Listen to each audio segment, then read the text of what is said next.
मित्रों, मैं दीप नारायण लाल और आज जो हमारे साथ उपस्थित हैं सूर्यकर जितेंद्र जी हैं। इनके बारे में मैं बताऊं, ऑल इंडिया UTUC,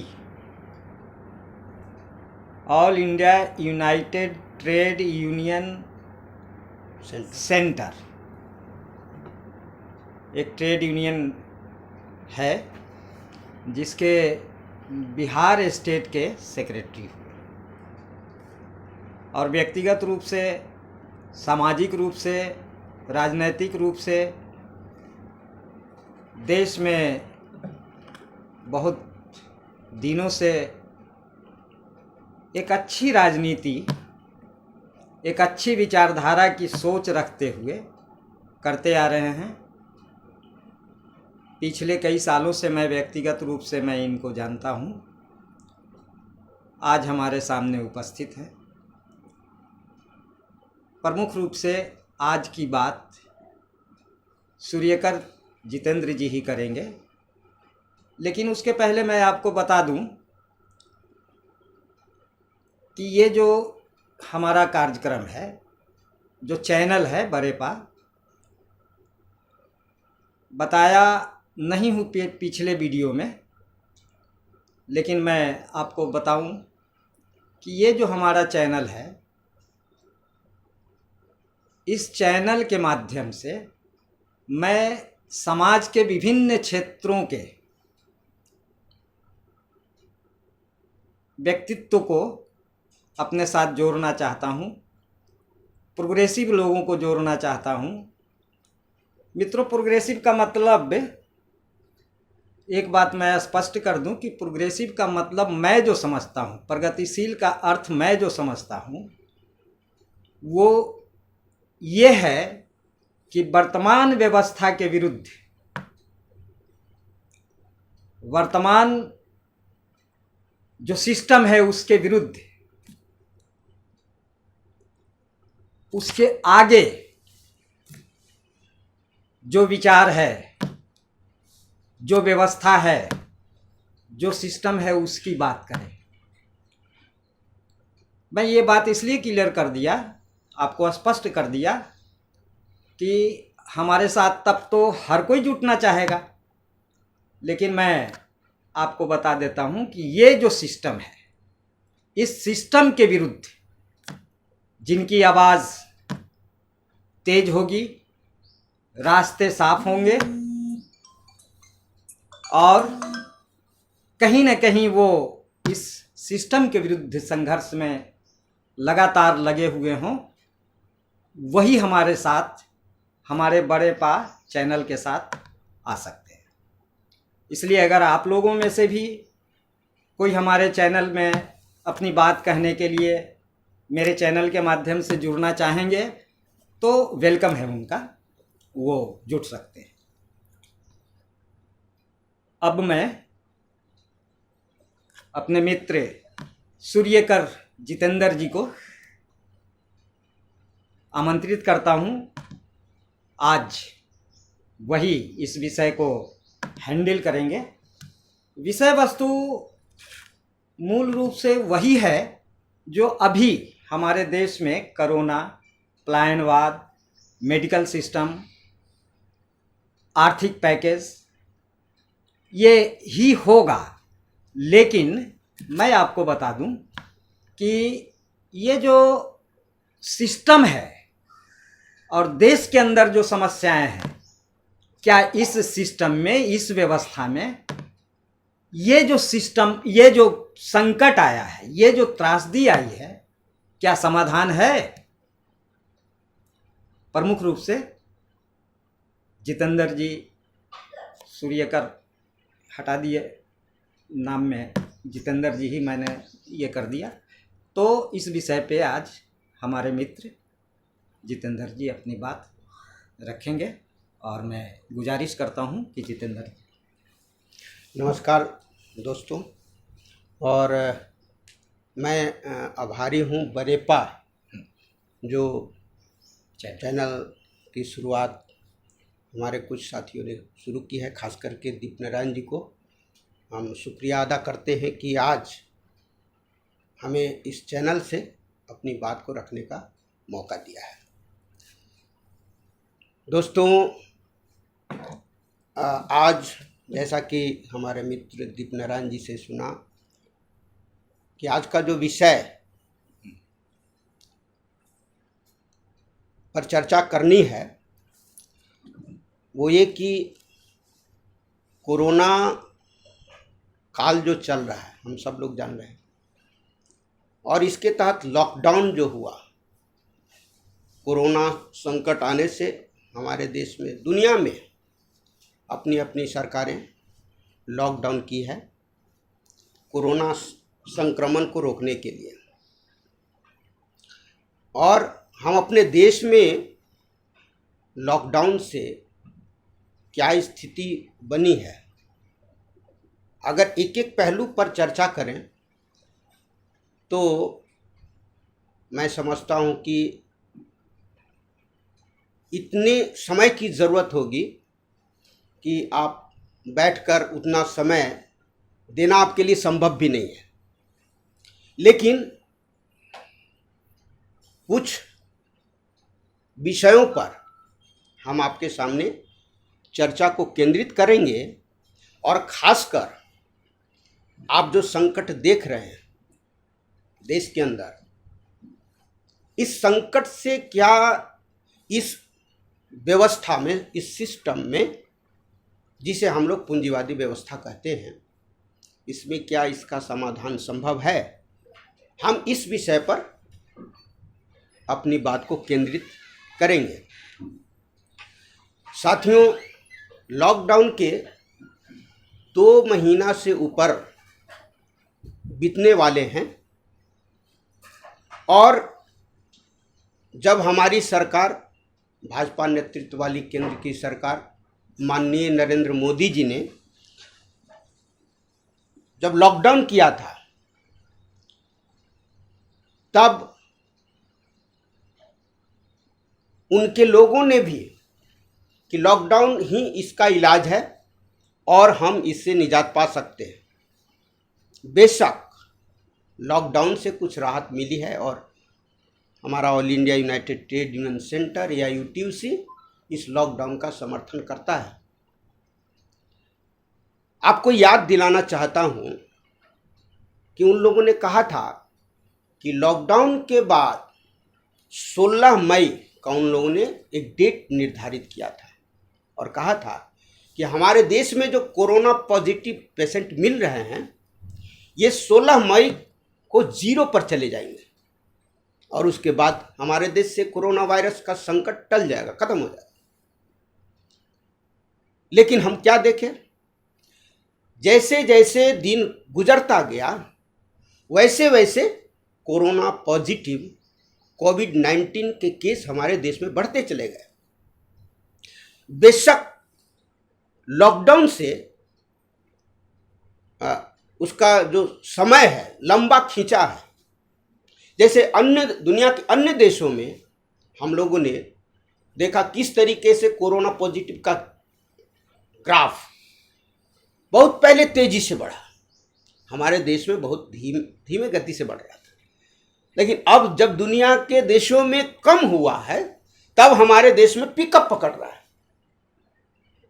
माने एक 24 घंटे के अंदर 7,000 तक केस जा रहे हैं, और इस तरीके से रफ्तार बढ़ रहा है। ये एक तरफ 3 महीना माने जनवरी में केस मिला, आज मई खत्म होने वाला है। इतने दिनों में सरकार को सोचना चाहिए था, जो इलाज के लिए सिस्टम डेवलप करना अगर नहीं था तो हमारे देश में सिस्टम डेवलप करना चाहिए था। ये सरकार नहीं कर पाई।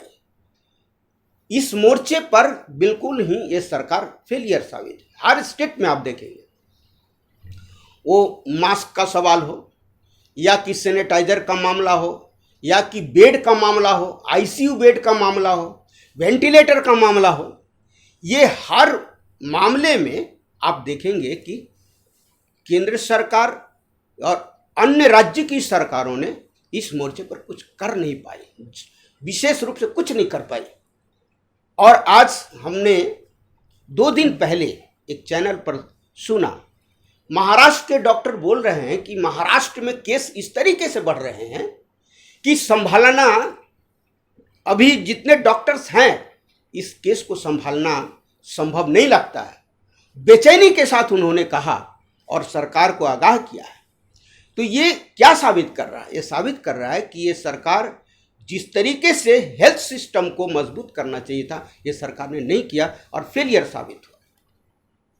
दूसरी तरफ हम देख रहे हैं लॉकडाउन के बाद हमारे देश में खास करके मजदूर, जो प्रवासी मजदूर, अगर हम बिहार की बात करें, हमारे नीतीश जी, ये 3rd टर्म उनकी सरकार फिनिश होने जा रही है और इन्होंने एक बात कही थी और युवाओं से मैं कहना चाहता हूं कि हम अपने राज्य में, बिहार में फैक्ट्रियां खोलेंगे, जो उद्योग बंद पड़े हुए हैं उनको चालू करेंगे और हम पलायन बिल्कुल रोक देंगे।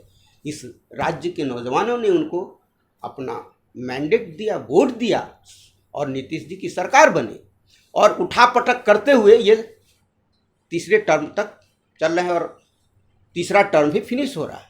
हमने क्या देखा? हमारे बिहार से पलायन नहीं रुका और वो कहाँ गए? इस बीच में हमारे राज्य के लोगों ने, कुछ लोगों ने सवाल भी उठाया कि ये जो पलायन हो रहे हैं, मजदूर दूसरे राज्य में जा रहे हैं, उनको रोका जाना चाहिए। इस पर ध्यान सरकार ने नहीं दिया और इतने 15 साल के अंदर में इतने मजदूर पलायन कर गए कि आज सामने दिख रहा है। जब लॉकडाउन के तहत उनका काम चला गया, रोजी रोटी छीन गई, लाखों मजदूर, लाखों ही नहीं करोड़ों मजदूर, विभिन्न राज्यों को जोड़ दिया जाए तो करोड़ों मजदूर महाराष्ट्र में, दिल्ली में, पंजाब में, हरियाणा में, उधर हैदराबाद में, तमिलनाडु में, इन राज्यों में जो पलायन किए थे रिवर्स माइग्रेंट हो रहे हैं, पुनः वापसी वो हो रहे हैं, क्योंकि उनको काम नहीं है, खाने के मोहताज हैं, यहाँ तक कि पीने का पानी नहीं मिल रहा है। और इस स्थिति में मजदूरों को ये सरकार ने डाल दिया इसलिए मैं बोल रहा हूं कि अगर बेजाब्ता से तैयारी के साथ लॉकडाउन होता तो शायद ये स्थिति नहीं होती, लेकिन बेजाब्ता से तैयारी नहीं थी। 4 घंटे में क्या तैयारी हो सकती है? 24 तारीख को 8 बजे अनाउंस्ड होता है कि लॉकडाउन होगा और 12 बजे से प्रभावी हो जाएगा। और इस तरीके से हम देखते हैं कि मजदूरों की ये हालात बन गए। आज भी लोग सड़कों पर चल रहे हैं। हम लोगों ने भी मांग उठाया कि कम से कम सरकार उन्हें आश्रय दे, भोजन दे, पानी दे। पैर में छाले पड़ गए, एक्सीडेंट कर जा रहे हैं, उनको दवाई मुहैया होनी चाहिए। लेकिन इस सरकार, मैंने क्या कहेंगे, इतनी असंवेदनशीलता, जरा सा भी सुध लेने की उनको होश नहीं है और सिर्फ बयानबाजी हो रही है। केंद्र सरकार राज्य पर, राज्य सरकार केंद्र पर, एक राज्य की सरकार दूसरे राज्य की सरकार पर, ये टाल मटोल चल रहा है। और इस तरीके से अभी देखिए क्या चल रहा है आपको, महाराष्ट्र में सरकार फिर उठापटक करने की बात चल रही है। लोग कह रहे हैं हम लोग मिल के लड़ना चाहिए, मिल के लड़ना चाहिए कोरोना पॉजिटिव के अगेंस्ट में, कोरोना संकट के समय में। लेकिन ये लोग कितने मिल के लड़ रहे हैं ये सामने दिखाई पड़ रहा है। सरकार को गिराओ, सरकार में मुझे बैठाओ, यही इन लोगों की चल रही है। तो साथियों, ये जो संकट हम लोग देख रहे हैं, ये संकट माने हर तरह से ये माने दिखा रहा है।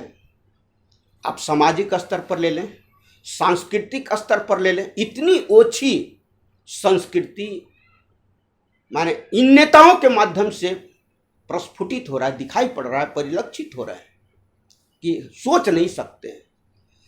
आर्थिक मोर्चे पर देख रहे हैं, राजनैतिक मोर्चे पर देख रहे हैं, ये सामाजिक, सांस्कृतिक, राजनैतिक और आर्थिक रूप से आप इन चारों मोर्चे पर देखें, आपको दिखाई पड़ेगा गहरे संकट में है। राजनीति भी गहरे संकट में है।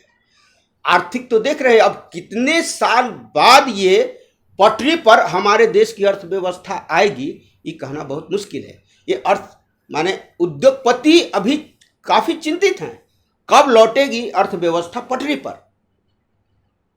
और माने मेरी समझ है कि इन पूंजीवादी अर्थशास्त्रियों को अभी समझ में नहीं आ रहा है, समझ नहीं पा रहे हैं कि आखिर इसका निदान क्या होगा। मजदूरों के सामने रोजगार नहीं है, पूरा जो आर्थिक जो पहिया है वो पूरा बिल्कुल रुक सा गया है। कल ही मैं देख रहा था एक चैनल में कि एक मंझोला उद्योग है दिल्ली में टेक्सटाइल की, उस ऑनर ने, उद्योगपति ने बताया, मैनेजमेंट ने कहा इंटरव्यू में कि हमारे यहाँ 500 टेक्सटाइल में लेबर काम करते थे, 100 मात्र काम कर रहे हैं, 400 अभी खाली है। अभी 400 कब आएंगे? सब तो लौट गए बिहार, यूपी, जो अपने अपने राज्य में लौट गए। अब उनका उद्योग चलाना मुश्किल हो रहा है। तो एक तरफ मजदूरों के सामने गंभीर संकट और उद्योगपतियों के सामने ये चैलेंज। तो ये जो संकट जो दिखाई पड़ रहा है दोनों तरफ, क्या इस व्यवस्था इसको हल कर पाएगा? आप देखेंगे, गौर करेंगे तो एक को जब ढकने की कोशिश करते हैं तो दूसरी तरफ उघाड़ हो जाता है, इसको ढकने की कोशिश करते हैं तो इधर से उघाड़ हो जाता है। मतलब ये व्यवस्था माने ढकने की, हल करने की कोशिश कर रहा है, लेकिन संभव नहीं दिखता। और ये आज से नहीं, ये एक समय से चला आ रहा है, एक लंबे समय से चला आ रहा है। और इस कोरोना काल में, कोरोना संकट के दौर में और भी ये नंगे रूप में दिख रहा है कि इनसे ये समाधान कर पाना संभव नहीं है। 20 लाख करोड़ का पैकेज, 20 लाख करोड़ का पैकेज जो ऑलरेडी पहले ही बजट में सैंक्शन किया हुआ है, और उसको जोड़ करके देखा, मेरा ये कैलकुलेशन नहीं है, ये जो आर्थिक नियम को समझते हैं, अर्थव्यवस्था को समझते हैं, अर्थशास्त्री जो हैं, उन लोगों ने कैलकुलेशन करके बताया कि ये सरकार बोल रही है कि हम ये जो 20 लाख करोड़ दे रहे हैं जीडीपी का 10%, लेकिन अर्थशास्त्री कैलकुलेट करके बता रहे हैं कि ये माने 1% भी नहीं है, 1% भी नहीं है। और एक उसमें भी हमारे देश के इंडस्ट्रियलिस्ट भूरी भूरी प्रशंसा कर रहे हैं। तो जो उनको मिलेगा, उन मजदूर, वो मजदूर कहाँ है जिनका रोजगार चला गया, जिनको खाना नहीं मिल रहा है, उनका हिस्सा कहाँ है? उसमें उनका हिस्सा है नहीं। और सरकार दुनिया में डंका पीट रही है कि हमने 20 लाख करोड़ रुपया दे दिया, पैकेज दे दिया। ये आंखों में धूल झोंकने का काम सरकार कर रही है। तो इस मोर्चे पर भी ये सरकार विफल है। और इस तरीके से हम कैलकुलेट करके देख रहे हैं तो इस माने जितने भी अर्थशास्त्री दिखाई पड़ रहे हैं, चैनल पर आते हैं बहुत सारे अर्थशास्त्री, लेकिन समाधान बस उसको रिपेयरिंग करने की बात कर रहे हैं। लेकिन ये रिपेयरिंग करते हैं तो इधर से छूटता है, इधर रिपेयरिंग करते हैं तो इधर से मतलब इतने माने चरमरा चुका है ये सिस्टम, ये पूंजीवादी अर्थव्यवस्था, कि इनको अब रिपेयर करना भी संभव नहीं दिखता है।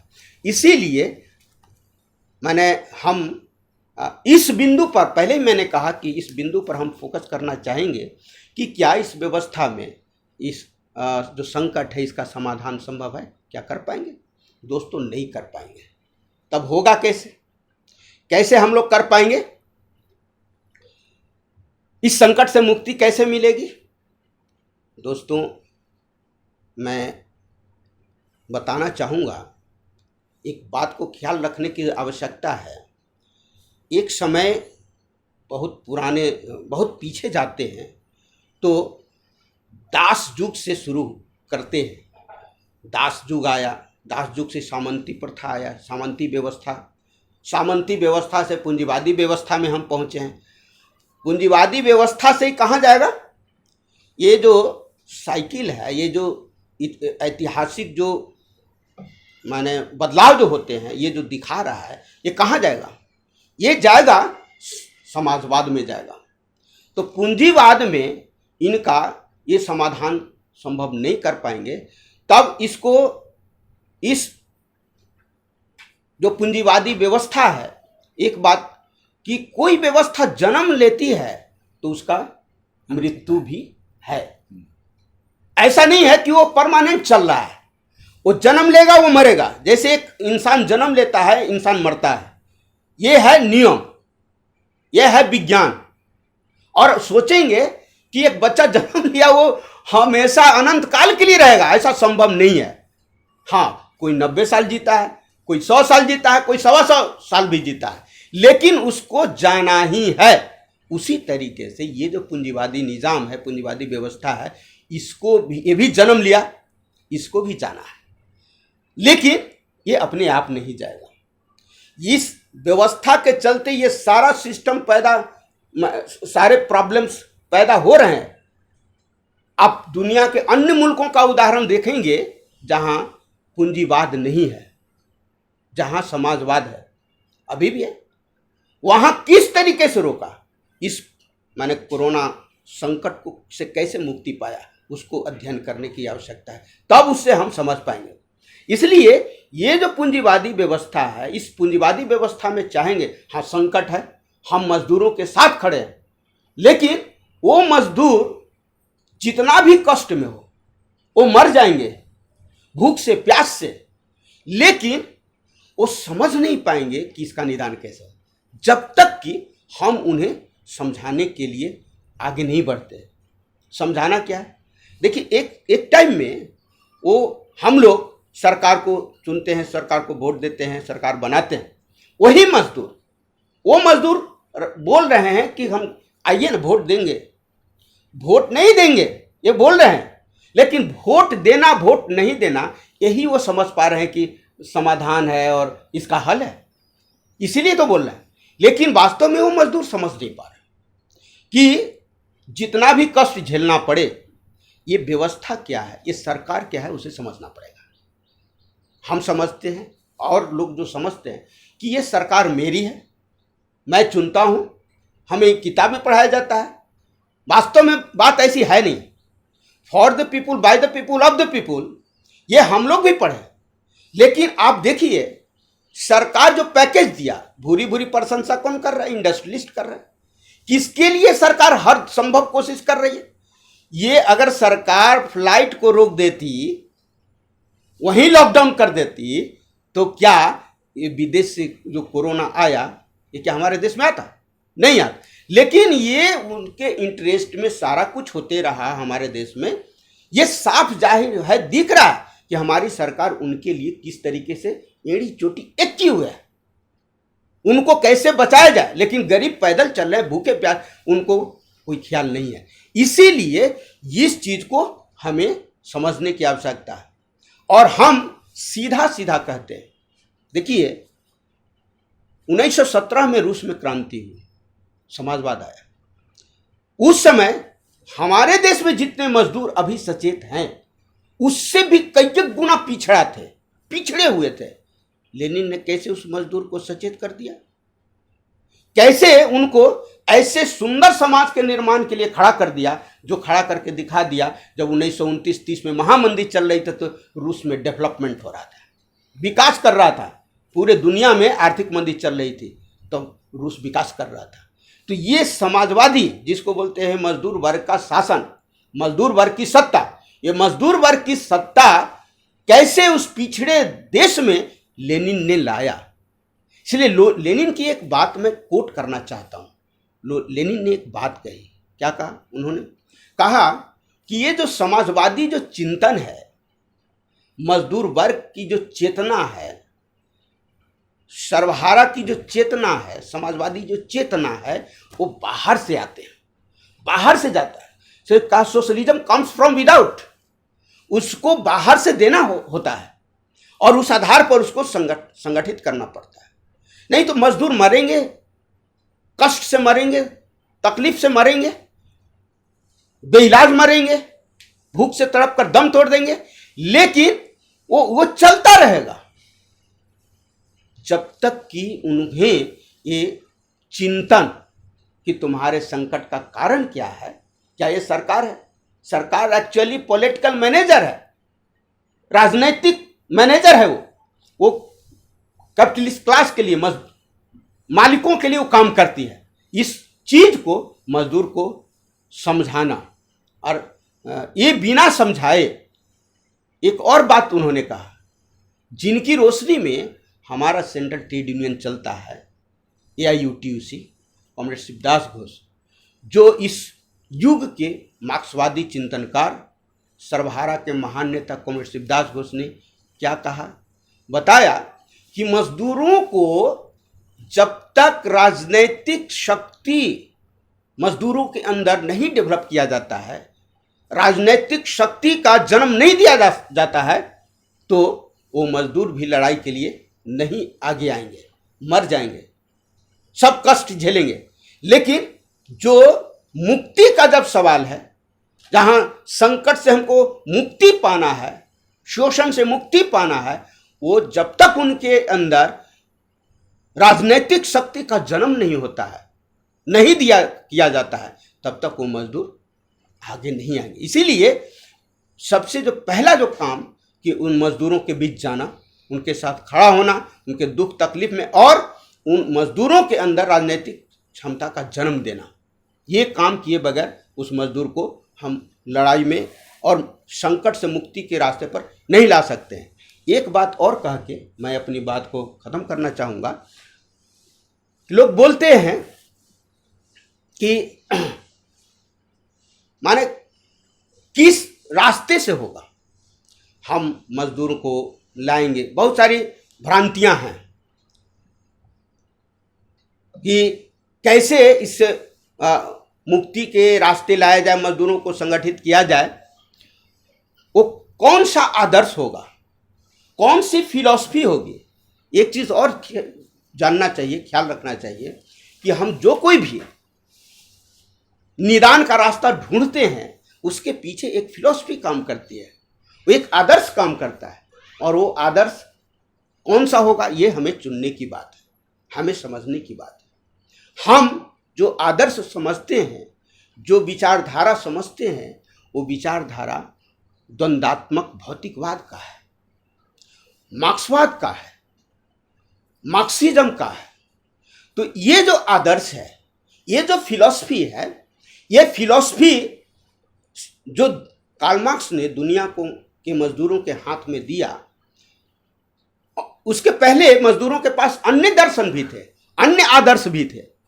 लेकिन अन्य आदर्श और मार्क्सवादी जो आदर्श है, मार्क्सवादी जो दर्शन है, ये दोनों में क्या फर्क है, कार्ल मार्क्स ने दिखाया कि ये मार्क्सिज्म जिसको बोलते हैं, अन्य दर्शन दुनिया का विश्लेषण, दुख के क्यों है, तकलीफ हो रही है, ये विश्लेषण करते हैं।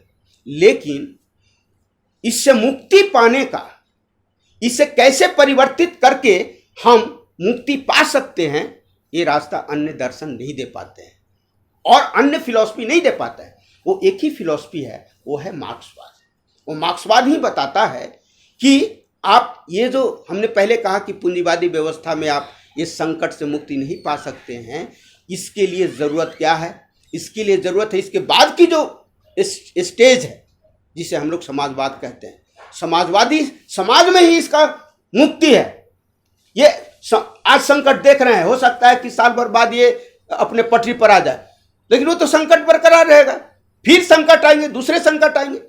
तो इससे निदान पाने के लिए कि हमेशा से ये संकट, इस तरह के संकट से मुक्ति मिल जाए, वो एक ही आदर्श है, वो है मार्क्सवाद। और उस माने मार्क्सवाद का जो नियम है, मार्क्सवाद माने मार्क्स ने कह दिया वही मार्क्सवाद नहीं है। मार्क्सवाद एक विज्ञान है, नियम है। उन नियमों को समझना कि एक ही साथ कैसे एक पुराना चीज जा रहा है, नया चीज आ रहा है, पुराना जा रहा है, नया आ रहा है, और कैसे लगातार परिवर्तित हो रहा है समाज, दुनिया कैसे परिवर्तित हो रहा है, इस नियम को समाज भी उसी नियम से परिवर्तित हो रहा है। कहाँ दास युग से सामंती युग आया, फ्यूडलिज्म आया, अभी कैपिटलिज्म है। तो ये कैपिटलिज्म जो बोलते हैं कि यहीं पर रहेगा, ये वास्तव में ये अवैज्ञानिक है। इसको भी जाना है और नया समाज आना है जिसे सोशलिज्म कहते हैं, समाजवाद कहते हैं। उसके बाद जाएंगे हम लोग कम्युनिज्म में जाएंगे, साम्यवाद में जाएंगे। तो ये जो स्टैटिक नहीं है वो बदलेगा। तो कैसे बदलेगा? इसी नियम को समझना, किस नियम से वो आगे बढ़ेगा, कैसे बदल रहा है, इस नियम को समझ के और अप्लाई करना। और जब नियम समझ जाएंगे और उसको अप्लाई करेंगे, तब हम एक नए समाज का निर्माण कर देंगे। तो जिस संकट को अभी हम भोग रहे हैं, डे टू डे भोग रहे हैं, आज तो कोरोना काल आया है, कोरोना संकट है। कोरोना संकट जब नहीं था तो हम लोगों ने क्या झेला? हम लोगों ने नोटबंदी झेला, हम लोग बेरोजगारी झेल रहे हैं। सरकार माने बेरोजगारी का आंकड़ा नहीं दे पा रही। इस जगह पर अभी यूपी में एस्मा लागू कर दिया, माने इस लॉकडाउन का फायदा उठा करके वहां हर चीज, लेबर लॉ, 34 लेबर लॉ को शिथिल कर दिया। इस तरीके से हर स्टेट में जो मजदूरों को रक्षा कवच था उसको छीन रही है। तो ये जो संकट सामने आया है, ये जब तक मजदूर एकत्रित होकर के और उस सिद्धांत पर, मार्क्सवाद के सिद्धांत पर, मार्क्सवादी आदर्श पर चल करके उन नियमों को समझ कर कि कैसे बदल रहा है और कैसे बदलेंगे इस समाज को, और एक नए समाज का निर्माण हम कर सकते हैं, ये चिंतन के आधार पर जब तक मजदूर नहीं आएंगे। मैं समझता हूं कि शायद मजदूर को, हाँ हो सकता है तत्काल कुछ राहत, माने वो सरकार ये कर देगा। एक ही देखते हैं क्वारंटाइन सेंटर, एक क्वारंटाइन सेंटर में कुछ नहीं है। एक क्वारंटाइन सेंटर में देखते हैं कि कुछ कुछ फैसिलिटीज दिया, जो मुख्यमंत्री जी भी बात कर रहे हैं, नीतीश जी भी बात करके अखबारों में बात आ रही है, लेकिन ज्यादातर तो नहीं मिल रहा। तो ये, लेकिन माने 2440 रुपया माने खर्चा भी हो रहा है, तो कहाँ जा रहा है? इस सब में घपले घोटाले सामने आ रहे हैं, उजागर हो रहे हैं। तो माने ये सिस्टम रहते और कोई चाह ले कि हम समाधान कर देंगे, इनका संकट दूर कर देंगे, थोड़ा बहुत मलहम पट्टी हो सकता है, लेकिन पूरी तरह से इस संकट का खात्मा ये नहीं कर सकते। एक ही रास्ता है, इस मार्क्सवाद के नियम को, जो हमने पहले कहा, मार्क्सवाद के नियम को समझकर और उससे अप्लाई करते हुए, जैसे रूस में अप्लाई करके कैसे मजदूरों को, अनपढ़ गंवार मजदूर जिसको बोलते हैं, ये मालिक लोग बोलते हैं यार हम तो पैसा देते हैं, हम फैक्ट्री चलाते हैं तो तुमको मजदूरी देते हैं तब तुम जिंदा हो। लेकिन आज तो सबको समझ में आ रही है, मजदूरों को चोट इतने खाए हैं कि अब जाने के लिए तैयार नहीं है। तो अब माने जो रूस में मालिक ने कहा मजदूरों को, तब लेनिन ने समझाया कि कैसे तुम्हारे बल पर वो जिंदा है, तुम्हारी ताकत कहाँ है, मजदूरों की ताकत कहाँ है, वो है एकता में। तुम एकत्रित हो जाओ, एकजुट हो जाओ, और एक करके दिखा दिया कि तुम संगठित हो जाओ। और बोले ये लोग बेवकूफ अनपढ़ गंवार क्या शासन चला पाएंगे? लेनिन ने दिखा दिया कि हाँ ये चलाएंगे, और बहुत सुंदर ढंग से चलाएंगे, और ऐसा समाज का निर्माण करेंगे जहाँ की कोई संकट नहीं, कम से कम भूख और प्यास से इंसान नहीं मरेगा, अनपढ़ गंवार नहीं रह पाएगा, सभी को एडुकेशन मिलेगा। प्रेस्टिट्यूशन भयंकर समस्या थी, कैसे हल कर दिया? हमारे देश में नहीं कर पा रही है सरकार, संभव नहीं है। इसीलिए ये आदर्श मार्क्सवाद जो है, इसको माने मजदूर बहुत किताबी भाषा के रूप में नहीं समझे, लेकिन इतना जरूर समझ जाएंगे समझाने से कि यही एकमात्र रास्ता है। पुराना चीज गिरेगा, खत्म होगा और नया आएगा। जैसे रूस में लेनिन ने समझा दिया और मजदूर सब कुछ करके दिखा दिया, उसी तरीके से हमारे देश के अंदर भी इस द्वंद्वात्मक भौतिकवाद के आधार पर मजदूरों को सचेत करना, सर्वहारा आदर्श से लैस करना, सर्वहारा संस्कृति से लैस करना, ये अभी खास करके हम जो प्रगतिशील, जो मार्क्सवादी लोग अपने आप को कहते हैं, उनको इस रूप में देखना होगा और उस रूप में मजदूरों को संगठित करते हुए और आगे बढ़ना होगा। तभी हम समझते हैं कि इसका हम लोग निदान पा सकते हैं। देखिए आज हम लोग कितने संकट में हैं दीपनारायण जी, कि जो पूंजीवाद आया था, पूंजीवाद का आधार क्या था आने का, कैसे आया? और कार्ल मार्क्स ने जो अपना जो पहले से फिलॉसफी जो आ रही थी उसको मजबूती देते हुए कैसे उन्होंने दिया। मार्क्सिज्म के बुनियाद में जो जनवाद, मानवतावाद जो था और विज्ञान की प्रगति, इन चीज़ों को समेटते हुए मार्क्स ने आगे बढ़ा और तब जो है कि मार्क्सवाद का जन्म हुआ। जनवाद, पूंजीवाद का जनवाद, मानवतावाद और वैज्ञानिक डेवलपमेंट, ये आधार क्या है मार्क्सवाद का। लेकिन ये जो है, जो पूंजीवाद का जो चीज़ है, पूंजीवादी सिस्टम में कहाँ है जनवाद, कहाँ है मानवतावाद? जरा सा भी मानवतावाद कि हमारा मजदूर भाई कहाँ है, इंसानियत है क्या? सब खत्म हो गया। इसीलिए जिस आधार पर यह जन्म हुआ, ये उसके अंदर भी आएगा और उसकी इस बुनियाद के आधार पर वो आगे बढ़ेगा। जनवाद, मानवतावाद, वैज्ञानिक चेतना, और तब इस रास्ते पर चल के हम इसका समाधान निकाल सकते हैं। मेरी समझ में जो बात आई, हम जो अभी तक समझ पाए वो हम आप लोगों के पास रखे हैं। तो आज मैं फिर कभी मौका मिला बरेपा चैनल से, तो हम फिर दूसरे दिन कभी दूसरे विषय पर हम आपसे मुखातिब होंगे। अभी मैं अपनी बात को यही समाप्त करता हूँ। धन्यवाद जितेंद्र जी, आपने जितनी भी बातें कही, हम चाहेंगे कि भारत का मजदूर, भारत का श्रमिक वर्ग, भारत का किसान, छात्र, नौजवान, सब लोग आपसे प्रेरणा लें। और मैं चाहूँगा आपसे कि इतनी अमूल्य बातों को डे टू डे, हर समय आप जहाँ भी रहें, चाहे वो शिक्षण संस्थान हो, चाहे वो खेत हो, खलिहान हो, और ऐसे तो आप AIUTUC के बिहार सेक्रेटरी हैं ही, अपने कल कारखानों में ज़ोरदार ढंग से उठाएं। मैं आपसे ये अपील करता हूं। और इसके बाद मैं